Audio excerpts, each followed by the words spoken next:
Rated M for mature.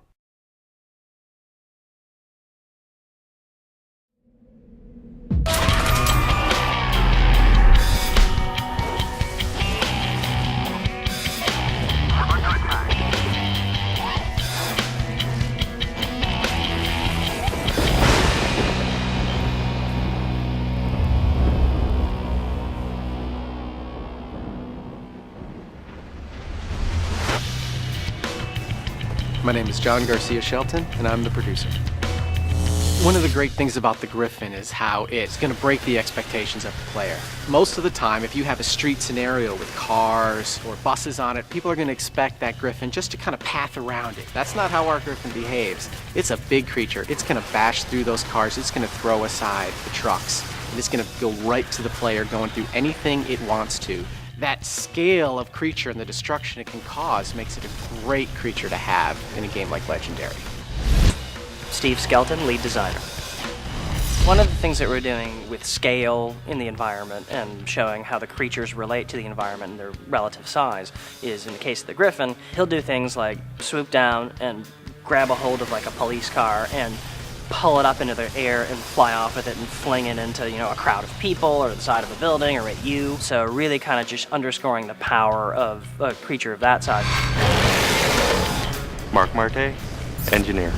The Griffin AI is unique in that most games have biped-style creatures. The Griffin's not a biped. It's a quadruped with gigantic wings. It doesn't fit in a little circle somewhere on the ground. It can use the air to get to places that you might not expect. So if you're fighting the Griffin and walking backwards, don't be surprised to find the Griffin jumping behind you to engage you from behind, or that car that you think is cover suddenly ends up rolling over you.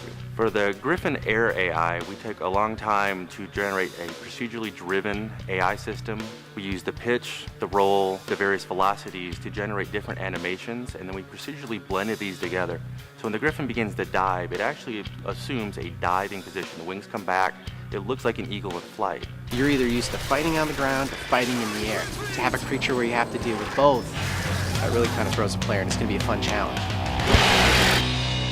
We went with 2 werewolves for the game because we really wanted this alpha apex predator werewolf, but we also wanted a more pack creature, which is the Limos werewolf. That alpha is an intense fight. That creature can take a lot of damage, and it's strong. The Limos wolves kill you with numbers. Really having that difference between the creatures that use essentially the same AI structure, but yet different behaviors within it, that allows us to have a lot of depth with the werewolf creatures. What makes the werewolf AI experience special is that they really kind of hunt their prey. They come at them with some slight attacks first to weaken you and set you off balance, and then come in for the kill.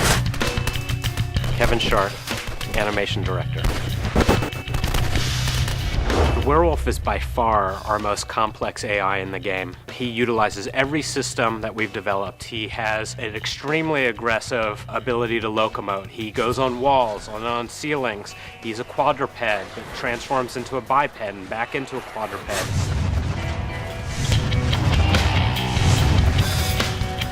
Brad Fitzgerald, senior engineer.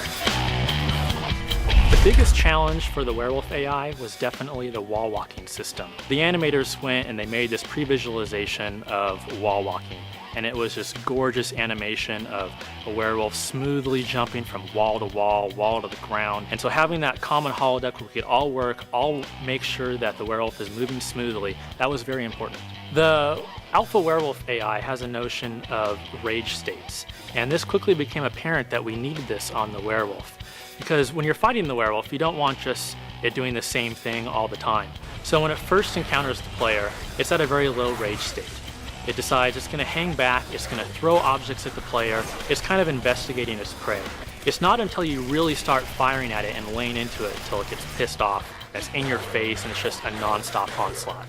The coolest thing about the werewolf AI is what we call the CAT system, which is the choreographed attack system. And this is the way that allows creatures to kill humans in truly gruesome ways. Whether it's pulling their head off or ripping their body apart, seeing a scene where a human gets ripped to shreds is very satisfying.